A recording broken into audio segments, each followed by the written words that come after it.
नमस्कार दोस्तों, आज स्वागत है। हमारे समय के ज्ञान पर आने के लिए तो चैनल पर नया हो तो सब्सक्राइब कर ले। न्यू वीडियो के लिए दोस्तों इस साल की सबसे बड़ी एकादशी मोहिनी एकादशी, जैसा कि हमने आपको अभी स्पष्ट किया है कि इस बार मोहिनी एकादशी पर आपको कई तरह के शुभ योग देखने को मिलेंगे। ज्योतिष शास्त्र की माने तो इस बार बेहद शुभ योग मिल रहे हैं। वैशाख शुक्ल एकादशी तिथि 18 मई 2024 को सुबह 11:30 बजे शुरू होगी और वैशाख शुक्ल एकादशी तिथि 19 मई 2024 को दोपहर 1:50 बजे समाप्त होगी। अब तक आपको मई 2024 में पड़ने वाली एकादशी के बारे में जानकारी मिल चुकी है, लेकिन यहां हम आपको बताना चाहेंगे कि उदया तिथि के अनुसार मोहिनी एकादशी व्रत 19 मई 2024 को रखा जाएगा। मई 2024 में एकादशी के संबंध में सूचनाएं प्राप्त हो रही हैं। ऐसे में इस दिन इस वीडियो में बताए गए उपाय जरूर कर लेना। इतना पैसा बरसेगा यदि आपके घर में धन नहीं ठहरता, परिवार में क्लेश बढ़ता ही जा रहा है और घर में या आपके आसपास नकारात्मकता का माहौल बना रहता है, या आप जो भी कार्य करते हैं उसमें आपको निराशा हाथ लगती है, तो दोस्तों दुखी ना हो, क्योंकि इस बार आप इस वरुथिनी एकादशी के दिन तुलसी की मिट्टी से यह एकमात्र असरदार उपाय आप कर लेते हैं तो आपके सभी दुखों का नाश ऐसे हो जाएगा जैसे कि वह कभी थे ही नहीं। दोस्तों, करीब 400 वर्षों बाद ऐसा मौका आया है जब साल की सबसे बड़ी एकादशी मोहिनी एकादशी के दिन 3 सबसे बड़े योगों का निर्माण हो रहा है, जो कि है कुबर योग, धनलक्ष्मी योग और गज केसरी योग। जिस वजह से यह दिन धार्मिक दृष्टि से बेहद दिव्य और दुर्लभ समझा जा रहा है, इसलिए अगर आप तुलसी से जुड़ा यह उपाय चुपचाप कर लेते हैं तो आपकी किस्मत ऐसे चमक जाएगी कि आपको विश्वास भी नहीं होगा। इसलिए कौन सा है वह जो आपकी किस्मत बदल देगा, जानने के लिए वीडियो को आखिर तक जरूर देखें। और दोस्तों, अगर आप भी अपने जीवन में महालक्ष्मी और श्री हरि विष्णु की कृपा पाना चाहते हैं तो वीडियो को लाइक करके कमेंट में जय श्री हरि जय महालक्ष्मी लिखना ना भूले। इस चैनल को भी सब्सक्राइब जरूर कर लें। मोहिनी एकदशी का व्रत रखने से मानव को सभी पापों से मुक्ति मिलती है और मोक्ष की प्राप्ति होती है।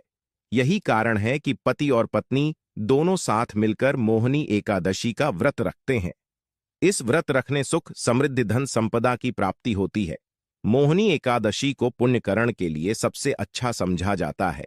इसे भगवान विष्णु के सबसे प्रिय एकादशी में से एक समझा जाता है। जो मानव सच्चे मन से मोहिनी एकादशी का व्रत रखता है उसे बैकुंठ की प्राप्ति होती है। धार्मिक मान्यता है कि हर तरह के पापों और समस्याओं से छुटकारा मिल जाता है। तो दोस्तों, आइए अब जानते हैं तुलसी की जड़ की मिट्टी के चमत्कारी उपाय। दोस्तों, तुलसी ना केवल एक पौधा है बल्कि तुलसी देवी है। सनातन धर्म में तुलसी गाय और पवित्र नदी को मां का दर्जा दिया जाता है। जैसे कि गंगा मां कहा जाता है, गाय को गौ माता कहा जाता है, उसी तरह तुलसी को तुलसी मैया कहा जाता है। तुलसी के हर पत्ते में साक्षात भगवान विष्णु का वास समझा जाता है। इस धरा पर जो भी देवता मानव रूप में वितरित हुए, उनमें से हर एक ने तुलसी की पूजा जरूर की है। जिस घर में इसका वास होता है वहां आध्यात्मिक के साथ सुख, शांत और आर्थिक समृद्धि स्वतः ही आती है। प्रतिदिन सुबह तुलसी के दर्शन करने मात्र से आप देखेंगे कि आपका पूरा दिन अच्छे से गुजरता है। जब भी आप सोकर सुबह उठे तब आप अपने चेहरे को देखने के बजाय तुलसी के पौधे को जरूर देख लें।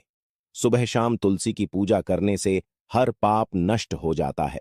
तुलसी के पौधे में लगी मिट्टी में समस्त तीर्थों का वास समझा जाता है। तुलसी जड़ में लक्ष्मी का वास समझा जाता है। इसके हर हिस्से में कृष्ण का वास समझा जाता है। दोस्तों, मंजरी में बजरंग बली का भाग समझा जाता है और भगवान विष्णु, कृष्ण प्रभु, श्री राम और हनुमान जी को बिना तुलसी पत्ते के भोग नहीं चढ़ाया जाता है और ऐसा भोग वे स्वीकार नहीं करते जिसमें तुलसी ना हो। दोस्तों, वेद पुराण में कहा जाता है कि जिस घर में तुलसी का पौधा लगा हो उस घर में कभी भी किसी भी तरह के रोग नहीं आते। इसे सही में रखा जाए और नित्य इसका पूजन किया जाए तो उस घर में दोष सफल नहीं होता। और यह भी समझा जाता है कि घर में किसी भी तरह की बड़ी अनहोनी होने से पहले तुलसी का पौधा सोख लेता है, अर्थात तुलसी का पौधा उस बला को अपने पर लेता है और आपको माता की तरह सुरक्षा प्रदान करता है। खुद बलिदान देकर हम सभी की रक्षा करता है। इसीलिए हमें अपने घर में तुलसी का पौधा जरूर लगाना दोस्तों। तुलसी का पौधे हमें शुद्ध ऑक्सीजन देने के साथ साथ अनेक तरह के चमत्कार लाभ भी प्रदान करता है, जिसके बारे आज हम बताएंगे दोस्तों। इसके पौधे की वनस्पतियों से कई आध्यात्मिक बातें जुड़ी हुई हैं। इनको पूजनीय समझा गया है और इनमें देवी देवताओं का वास समझा गया है। दोस्तों, तुलसी के पौधे के पुराण ब्रह्मा व भरत पुराण, स्कंदा पुराण, भविष्य पुराण और गरुड़ा पुराण में तुलसी के पौधे कई विशेषताएं बताई गई हैं। प्रचलित कथा के अनुसार समुद्र मंठा माधव ने विष्णु को सौंपा दिया था। दोस्तों, तुलसी हर हिंदू के घर में आंगन में जरूर होती है। आप इसे रोज देखते होंगे, परंतु हम दावे के साथ कह सकते हैं कि तुलसी से मिलने वाले इन फायदों के बारे में आप शायद ही जानते होंगे। इसके ऐसे जबरदस्त कारगर उपाय हम आज के वीडियो में बताए जा रहे हैं, जो शायद ही किसी से आपने सुने होंगे। और तुलसी के इन उपाय को करने से 24 घंटे आपकी किस्मत बदल जाएगी। दोस्तों, आपकी हर समस्या, हर मंत्र तंत्र की गांठ तुलसी के माध्यम से निकाल सकते हैं। फिर वह कमी हो, नजर बांधा हो, शादी में आ रहे अड़चन हो, गृह दोष हो, कोई बीमारी हो, हर मर्ज की दवा है तुलसी दोस्तों।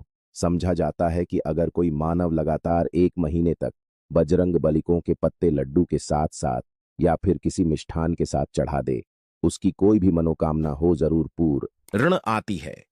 तुलसी की मंजरी उतारने से चल रही समस्याएं तत्काल दूर हो जाती हैं। कई लोग कर्जे के बोझ से परेशान हो जाते हैं। कुछ लोग की शादी होने में अड़चन आ जाती है, तो तुलसी की मंजरी उतारने से उनके जीवन में चल रही सभी समस्याएं तुरंत ही दूर हो जाती हैं। जिस मानव के जीवन में समस्या है, उसे ही उतारने के लिए बोले। तुलसी के पौधे में अनेक चमत्कारी गुण पाए जाते हैं। इसकी जड़ की थोड़ी सी मिट्टी, तुलसी के गिरे सूखे पत्ते और थोड़ी सी मंजूरी, इन तीनों को नहाने के पानी में डालकर आप स्नान करते हैं तो आपके जीवन में लगे सारे दोष समाप्त हो जाते हैं। ऐसे दोष मानव जीवन में आगे बढ़ते हैं। अगर आपको जीवन में आगे बढ़ने में कोई परेशानी आ रही है, कठिनाइयां आ रही हैं, लगता है कि सब कुछ रुक सा गया है, तो इन्हें नहाने के पानी में डालकर नहा लें। तुलसी की जड़ की मिट्टी बहुत प्रभावी होती है। नहाने के पानी केवल इस मिट्टी को डालकर स्नान करेंगे, तब भी आपके जीवन से बहुत सारे दोष समाप्त हो जाएंगे। आपके जीवन में बरकत आएगी। आपको आगे बढ़ने से कोई ताकत रोक नहीं पाएगी दोस्त। तुलसी की जड़ की मिट्टी का तिलक लगाने से हर क्षेत्र में आपको सफलता मिलनी शुरू हो जाती है। इससे आपकी सम्मोहन शक्ति बढ़ती है। लोग हो जाते हैं, आपसे प्रभावित हो जाते हैं। ऐसा तिलक लगाने से आपका दुर्भाग्य सौभाग्य में बदल जाएगा। इस तरह कि आप हजारों रुपए खर्च करने से नहीं ले पाएंगे। तो जो हम वीडियो में आपको बता रहे हैं, उसे ध्यान से सुनना और पूरा वीडियो जरूर देखना। आधा अधूरा ज्ञान हमेशा घातक साबित होता है। आगे इस और भी लाभ बताएंगे जो आपको लाखों करोड़ों का फायदा पहुंचा सकते हैं। दोस्तों, हर रोज तुलसी का पत्ता हमें खाना चाहिए। जो मानव ऐसा है, उसके पूरे जीवन भर सर्दी, खांसी, जुकाम, बुखार ऐसी बीमारियां नहीं होती, परंतु इसे करते रहे, बीच में छोड़े नहीं। जिन लोगों को मौसम बदलते ही सर्दी जुकाम हो जाता है, बुखार आ जाता है, मौसम बदलते ही तबीयत खराब होनी शुरू हो जाती है, ऐसे लोग और को उपचार लेने की आवश्यकता ही नहीं है। अगर आप अपनी रोग प्रति क्षमता बढ़ाना चाहते हैं, तो बस हर रोज एक तुलसी का पत्ता खाना शुरू कर दें। ध्यान रखें, रविवार को तुलसी के पत्ते कभी भी तोड़े नहीं जाते, तो एक दिन पहले के दिन 2 पत्ते तोड़ के, ताकि रविवार दिन आपको पक्का तोड़ना ना पड़े दोस्तों। वैसे अमावस्या, पूर्णिमा और एकादशी के दिन तुलसी के पत्ते नहीं तोड़े जाते, और बिना स्नान किए हुए तुलसी को तोड़कर जो मानव पूजा करता है, वह अपराधी होता है। उसकी हुई पूजा निष्फल हो जाती है। इसका और एक चमत्कारी फायदा बताते हैं। अगर आप निर्धारित संख्या में 6 महीने तक तुलसी के पत्ते खाते हैं, निर्धारित संख्या मतलब अगर आपकी संख्या में खा रहे तो रोज 4 पत्ते ही खाने हैं, और अगर आप 5 संख्या में खा रहे हैं तो आपको रोज 5 की संख्या में ही खाने हैं। और दिन में एक बार सुबह स्नान करने के बाद, भगवान का पूजन करने के बाद, और इस पूरे काल में आपको ब्रह्मचर्य का पालन करना होगा। देखना, गरिमा महिमा सहित 8 तरह की सिद्धियां हासिल हो जाएंगे। हमने पौराणिक कथाओं में सुना है कि हनुमान जी हवा में उड़कर कहीं भी आ जा सकते थे। द्रोणागिरी पर्वत अपने हाथों पर उठा लाए। यह सब अष्ट सिद्ध यम के कारण ही संभव हुआ था, जो उन्हें हासिल थी। किसी भी असंभव कार्य को संभव बनाना इन सिद्धियों की मदद हो सकता है। संसार में अनेक पुण्य आत्मा है जिन्हें कई तरह की सिद्धियां हासिल हैं। तो अगर आप संख्या में 6 महीने तक तुलसी जड़ खाते हैं तो आपको इन अष्ट सिद्धियों की प्राप्ति होगी, जिससे मानव असंभव कार्य को संभव कर सकता है। जरा सोच, इसके विशेष प्रयोगों के द्वारा आप अपनी जिंदगी किस तरह बदल के रख सकते हैं। हम इन्हें इसीलिए बता रहे हैं ताकि आपका जीवन अत्यंत सुख में हो जाए। तो दोस्तों, तुलसी के पत्ते खाना शुरू कर दें। इससे शरीर रोग मुक्त रहता है। जो लोग रोगों से मुक्त रहना चाहते हैं वे तुलसी के का रोजाना नियमित सेवन करें। चलिए अब जानते हैं तुलसी के और कुछ विशेष फायदे। दोस्तों, जिन लोगों पर बाधाएं, नकारात्मक शक्ति आदि का प्रभाव है, नजर दोष लग गया है, किसी के हाथ बददुआ, क्योंकि इस दुनिया में बहुत से होते हैं जो एक दूसरों से जलते हैं, उनकी नकारात्मक तरंगों के कारण नकारा ऊर्जा आपको घेर लेती है। अगर आप चाहते हैं कि भूत प्रेत बाधा, नजर दोष, किसी की हाय बदहुआ कभी भी आपको ना लगे, तो आपको पौधे की एक सूखी जड़ लेने हैं। उसे चांदी के ताबीज में रखकर लाल रंग के धागे में डालकर आपको गले में पहनना है। कभी भी आपको भूत प्रेत बाधा, नजर दोष नहीं लगेगा। जो लोग बाधा से परेशान हैं, ऐसे मानव उसी की मिट्टी नहाने के पानी में डालकर स्नान करना शुरू करें।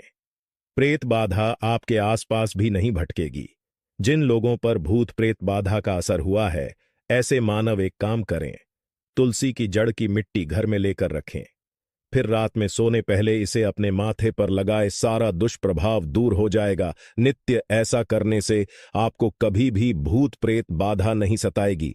अगर आप दुर्भाग्य से घेरे हैं, भाग्य आपका साथ नहीं दे रहा है, घोर निराशा छा गई है, घोर संकट रहते हैं, आपके अपने भी पराये हो गए हैं, आपको कुछ समझ में नहीं आ रहा कि क्या किया जाए, तो आप तुलसी के पत्ते की माला बनाकर बजरंगबली और भगवान श्री राम की मूर्ति या तस्वीर पर 11 दिन तक लगातार चढ़ा दें। बड़े से बड़े संकट, परेशान या कर्जे का बोझ तक दूर हो जाएगा। 1 हफ्ते में ही इसके परिणाम मिलने शुरू हो जाएंगे और 1 महीने में पूरे तरीके से आप संकट मुक्त हो जाएंगे। इसमें से उपाय भी आप कर और पूरे विश्वास और सकारात्मक बल के साथ करें। यह कोई हवाई बात नहीं है, बिल्कुल कारगर उपाय है। जब आप तुलसी के पत्ते हनुमान जी या प्रभु श्री राम को चढ़ाते हैं, तब हनुमान जी आपके कार्यों को सफल करने के लिए विवश हो जाते हैं।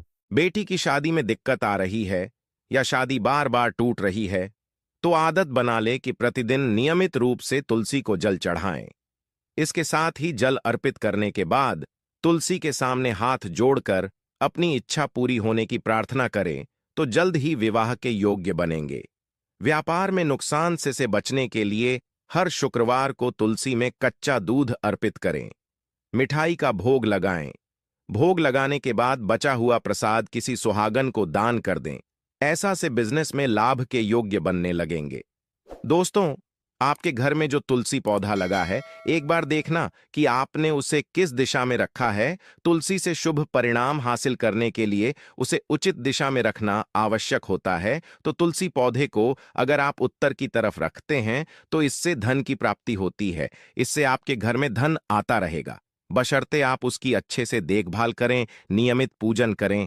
तुलसी का पौध अगर आप पश्चिम में रखते हैं तो घर में सुख, शांति और वैभव का वास होता है। अगर पूर्व की तरफ रखते हैं तो निरोग माया हासिल होती है और इससे शत्रु नाश हो जाता रहेगा।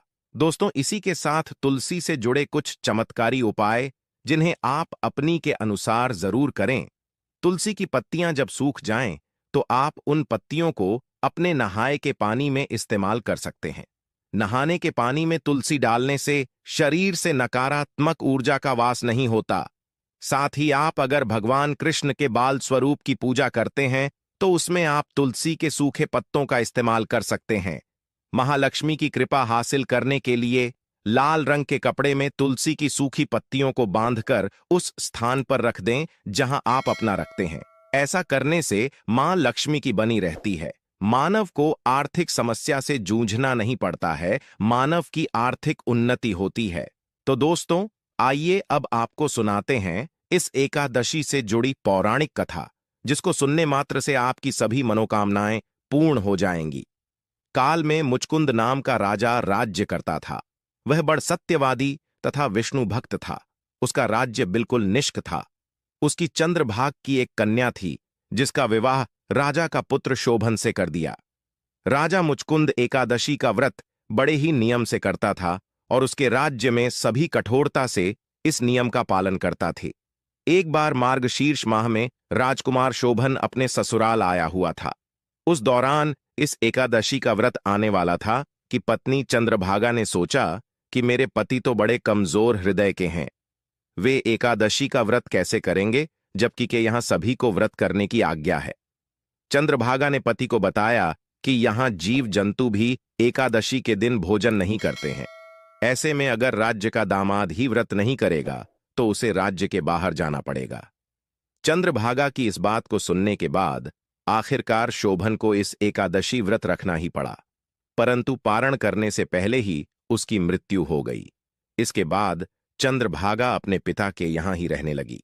यहां रहकर जा पाठक व्रत करती थी। वहीं एकादशी व्रत के प्रभाव से शोभन को अगले जन्म में देवपुर नगरी का राज्य हासिल हुआ, जहां धन धान्य और ऐश्वर्य की कोई कमी नहीं थी। एक दिन मुचकुंद के नगर के ब्राह्मण ने शोभन को देखा तो उसे पहचान लिया। ब्राह्मण नगर को लौट चंद्रभागा को पूरा वाक्य बताता है। चंद्रभागा ने बताया कि वह पिछले 1 साल से एकादशी व्रत कर रही है। इसके प्रभाव से पति शोभन को पुण्य फल की प्राप्ति होगी। चंद्रभागा के पास जाती है और उसे का समस्त पुण्य सौंप देती है। इसके बाद महालक्ष्मी की कृपा से दवपुर में सुख सौभाग्य और समृद्धि में वृद्धि होती है और चंद्र शोभन साथ रहने लगते हैं। तो दोस्तों, यह थी इस एकादशी